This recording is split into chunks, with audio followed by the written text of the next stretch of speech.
समाजाचं काय? एकदा नानकचंद्र रतूंनी विचारलं, बाबासाहेब तुम्ही संविधान लिहिलं, तुम्ही तुमच्या लोकांच्या हक्कांनी अधिकार दिले, मग तुम्ही दुःखी का, तुम्ही खिन्न का?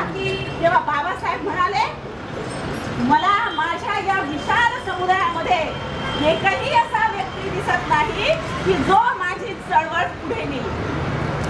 तेव्हा नानकचंद्र पुन्हा त्यांनी शेवटचा संदेश सांगितला की नानकचंद्र तू माझ्या लोकांना जाऊन सांग, हा गाडा इथपर्यंत आणण्यासाठी मी फार संघर्ष केलेला आहे आणि तो संघर्ष माझ्या मुलांची आहुती देऊन केलेला आहे, माझ्या पत्नीची आहुती देऊन केलेला आहे.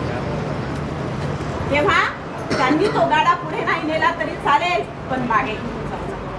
डॉक्टर बाबासाहेब आंबेडकरांनी सांगितलं का की माझ्या नंतर बाबासाहेब आंबेडकर चळवळ चालवतील की माझा येणारा नातू चालवेल? नाही. ही जबाबदारी संपूर्ण बौद्ध धम्मावर, संपूर्ण मूळ निवासी लोकांवर दिलेली आहे. तेव्हा आज आपण इथे आहोत, इथे फक्त बुद्धाचे, आंबेडकरांचे, फुले शाहू आंबेडकरांचे अनुयायी म्हणून आहोत आणि हेच अनुयायी एकत्र आल्यानंतर काय होऊ शकतं याचं उत्तम उदाहरण म्हणजे आमचा पुणचा स्तूप, याचं उत्खनन.